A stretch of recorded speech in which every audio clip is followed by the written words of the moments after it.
আসসালামু আলাইকুম। আমি সুলতানা রাজিয়া। তৃতীয় শ্রেণীর শিক্ষার্থীদেরকে অনলাইন ক্লাসে স্বাগত। মেয়েরা কেমন আছো?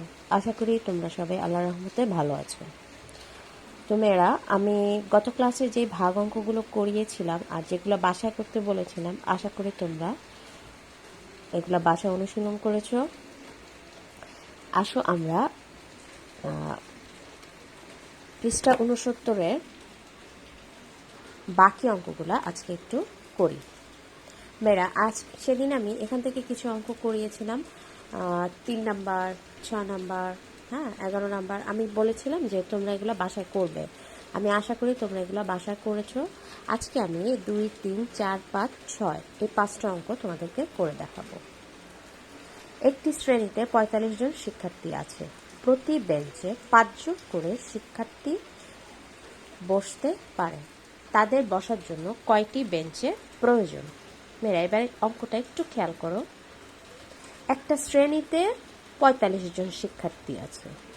শিক্ষার্থী মানে তো বোঝো, ছাত্রী বা ছাত্র যেটাই হয়।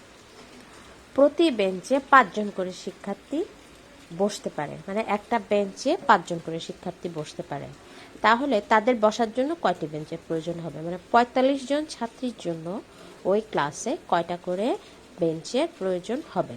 তাহলে মেয়েরা দেখো, এই অঙ্কটা আমরা কিভাবে সাজিয়ে করেছি।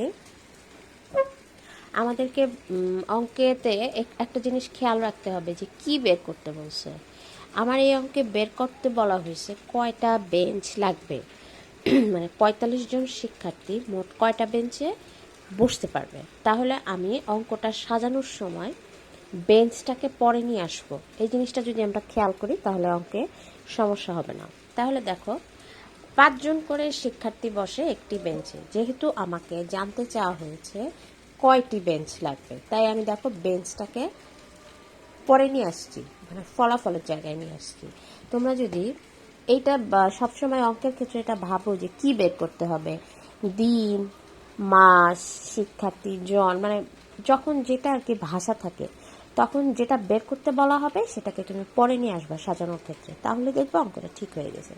তাহলে আমার এই অঙ্কটার ক্ষেত্রে আমি দেখতেছি যে বেঞ্চ বের করতে বলা হয়েছে, কয়টা বেঞ্চ লাগবে, তাই আমি বেঞ্চটাকে পরে নিয়ে আসছি। তাহলে 5 জন করে শিক্ষার্থী বসে একটি বেঞ্চে, আর ক্লাসে আছে মোট 45 জন শিক্ষার্থী। তাহলে দেখো, 45 জন শিক্ষার্থী বসে, ভাগ হয়ে যাবে 45 ভাগ 5। আচ্ছা, এবার দেখো আমি রাফ করিনি, তোমরা করে নিবা। 45 ভাগ 5 যদি তুমি নামতা পড়ো, 5 নং 45, তাহলে 9টি বেঞ্চ লাগবে। তাহলে আমার উত্তর আসলো 9টি বেঞ্চ। তাহলে 45 জন শিক্ষার্থীর জন্য 9টি বেঞ্চ লাগবে। মেয়েরা, তোমরা সাজানোটা দেখেছো। আর যদি গাণিতিক বাক্য দিয়ে অঙ্ক করো তাহলে আর এসব কিছু করা লাগবে না। তাহলে জাস্ট লিখে দিবা 45 ভাগ 5 সমান 9, 9টি বেঞ্চ লাগবে। আচ্ছা, এবার পরের অঙ্কটা আসো। 48টি পেয়ারা 6 জনের মধ্যে সমানভাবে বিতরণ করা হলো। প্রত্যেকে কয়টি করে পেয়ারা পেল? প্রত্যেকে, দেখো মেয়েরা, প্রত্যেকে কথাটা বলা হয়েছে। প্রত্যেকে বলতে এখানে বোঝা যাচ্ছে মানে একজন কয়টি করে পেয়ারা পেল। আচ্ছা, তার এখানে কি করতে বলছে? কয়জন কয়টি করে পেয়ারা পেল, মানে পেয়ারার সংখ্যা বের করতে বলা হয়েছে। তাহলে আমি পেয়ারার সংখ্যাটাকে পরে রাখবো। মোট কয়জন ছিল? 6 জন। আর পেয়ারা ছিল মোট 48টা। তাহলে দেখো আমি এভাবে সাজিয়েছি, 6 জনে পেল 48টি পেয়ারা, তো একজনে পেল, যেহেতু প্রত্যেকে বলা হয়েছে তাই একজন, তাহলে একজনে পেল 48 ভাগ 6। তাহলে আমি যদি 6 ঘরে নামতে পড়ি, 6টা 48, তাহলে প্রত্যেকে বা একজনে 8টি করে পেয়ারা পেল। তাহলে উত্তর 8টি পেয়ারা। ঠিক আছে, এবারে দেখো পরের অঙ্কটা, 4 নাম্বার। একটি কলার দাম 6 টাকা। 90 টাকায় এরূপ কয়টি কলা কিনতে পারবে? আমরা এর আগে বলেছিলাম যে যখন একটার দাম বের করতে বলা হবে তখন হবে ভাগ। তো আমার এখানে দেখো একটা কলার দাম কিন্তু বের হওয়াই আছে। তাহলে তোমাদের মনে প্রশ্ন জাগতে পারে যে ম্যাডাম তো বলেছিল একটার দাম বের করতে বললে ভাগ হবে, আর বেশিগুলোর দাম বের করতে বললে পূরণ হবে। তাহলে আমার অঙ্কে তো এখানে একটি কলার দাম দেয়া আছে, তাহলে এক্ষেত্রে কেন অঙ্কটা ভাগ হবে? মেয়েরা, এখানে দেখো আবার একটু অন্যরকম করে বলা আছে যে একটা কলার দাম 6 টাকা, 90 টাকায় এরূপ কয়টি কলা তুমি কিনতে পারবে? তাহলে এই অঙ্কটাও এক্ষেত্রে ভাগ হয়ে যাবে। যখনই চাবে যে এত টাকায় তুমি কি কিনতে পারবা, হ্যাঁ, তাহলে যদি একটার দাম থাকে তাহলে সেক্ষেত্রে অঙ্কটা ভাগ হয়ে যাবে। তাহলে মেয়েরা আসো ভাগটা করে ফেলি। 6 টাকায় পাওয়া যায় একটি কলা। এখানে বইতে লেখাই আছে যে 6 টাকায় একটি কলা পাওয়া যায়। তাহলে 90 টাকায় পাওয়া যাবে 90 ভাগ 6। আমি রাশি করেছি, দেখো 6কে 90 দিয়ে ভাগ করেছি, একবার নিয়েছি যেহেতু 9 6 থেকে বড়। এটা কি মনে আছে? 90 কি ভাজ্য না ভাজক? ভাজ্য। আর এটা হচ্ছে ভাজক। তাহলে ভাজ্যের প্রথম সংখ্যা 9 যা 6 থেকে বড়। তাই আমি কি করেছি? একটা সংখ্যা নিয়ে হিসাব করেছি। তাহলে 9 দিয়ে হিসাব করেছি। তাহলে যে আমি নামতা পড়েছি 6কে 6, 6 দুগুণী 12। যেহেতু বড় হয়ে গেল তাই আমি কিসে নেমেছি? একবারে। তাহলে 6 1কে 6, একবার গেল, 9 থেকে 6 গেলে 3, উপরে আসে 0, 5 6 30। তাহলে আমার রেজাল্ট আসছে 15। তাহলে কয়টা কলা পাওয়া যাবে মেয়েরা? 15টি কলা পাওয়া যাবে। তাহলে একটা 6 টাকায় পাওয়া যাবে একটি কলা, আর 90 টাকায় পাওয়া যাবে 15টি কলা। তাহলে উত্তর 15টি কলা। আচ্ছা, এবার আসো নেক্সট অঙ্কে। রেজার 532 টাকা আছে। যদি একটি ডিমের দাম 7 টাকা হয় তবে সে কয়টি ডিম কিনতে পারবে এবং কত টাকা অবশিষ্ট থাকবে? খেয়াল করো মেয়েরা, রেজার 532 টাকা আছে। যদি একটি ডিমের দাম 7 টাকা হয় তবে সে কয়টি ডিম কিনতে পারবে? আচ্ছা দেখো মেয়েরা, এই অঙ্কটা কিন্তু ঠিক এই আগের অঙ্কটার মতোই। একটা ডিমের দাম দেয়া আছে। এখানে যেমন একটা কলার দাম দেওয়া ছিল, তেমনই এখানে একটা ডিমের দাম দেয়া আছে। আর বলা হয়েছে যে 532 টাকায় সে কয়টা ডিম কিনতে পারবে আর কত টাকা অবশিষ্ট থাকবে। তাহলে আমরা বুঝতেই পারতেছি কিভাবে সাজাবো আর কিভাবে অঙ্কটা করব। 7 টাকায় পাওয়া যায় একটি ডিম, আর 532 টাকায় পাওয়া যায় 532 ভাগ 7। তাহলে দেখো আমি ভাগটা রাফে করেছি। আমার ভাজ্য হচ্ছে 532।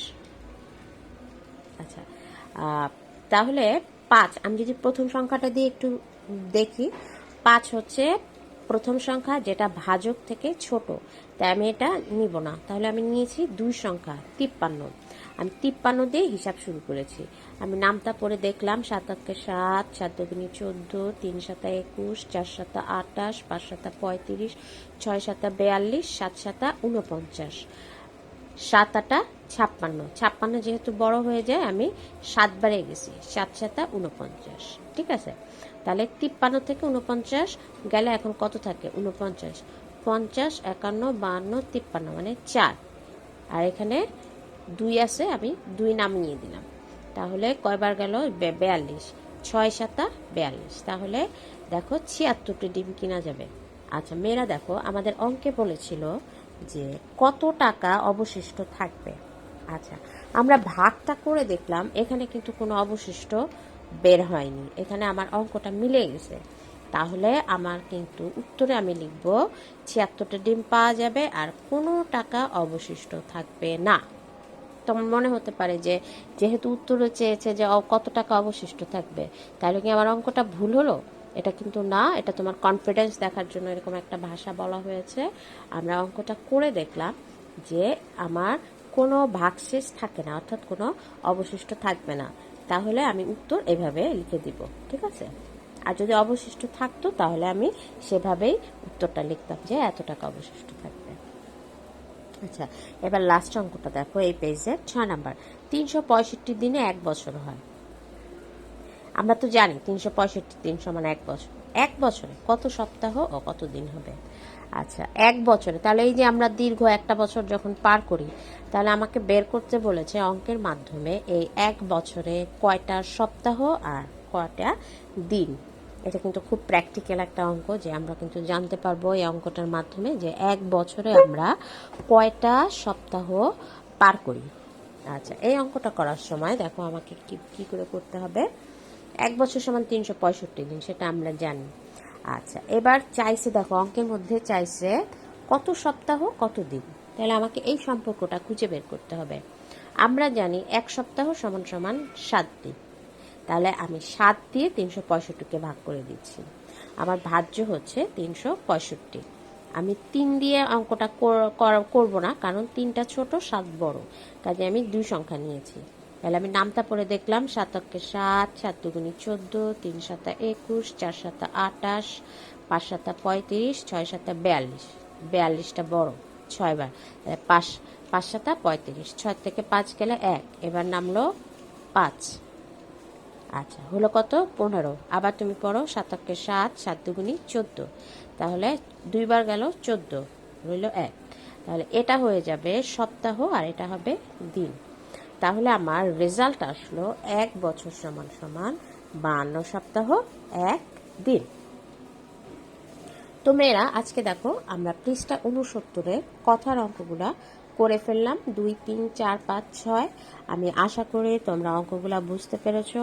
আর আমি আসলে বুঝতে পারছি না যে তোমরা আসলে আমাকে কমেন্টস, জানি না যে 3 কয়জন বাচ্চা আমরা ক্লাসটা দেখছো, কারণ আমি কমেন্টস বক্সে কমেন্টস পাচ্ছি না। তোমরা অঙ্কগুলো করেছি কিনা সেটাও বুঝতে পারছি না। তোমরা অবশ্যই অঙ্কগুলো বাসায় প্র্যাকটিস করবে, না হলে কিন্তু আমি তোমরা ভাগ অঙ্কতে মানে ভাগ অঙ্ক করার সময় ভুল করে ফেলবে। আচ্ছা, অবশ্যই নামতাটা পড়বা আর অঙ্কগুলোকে প্র্যাকটিস করবা। আজকে আমরা নেক্সট ক্লাসে এই যে এই অঙ্কগুলো শুরু করব, 70। হ্যাঁ, এখানে কিন্তু মিক্সড অঙ্ক, মানে গুণ ভাগ যোগ সব একসাথে, যোগ বিয়োগ গুণ ভাগ সংক্রান্ত সমস্যা। আমরা নেক্সট ক্লাসে এই অঙ্কগুলো ইনশাল্লাহ শুরু করব। হ্যাঁ, তো আজকে আশা করি তোমরা ভালো থাকবে। আজকে এ পর্যন্তই, কথা হাফেজ।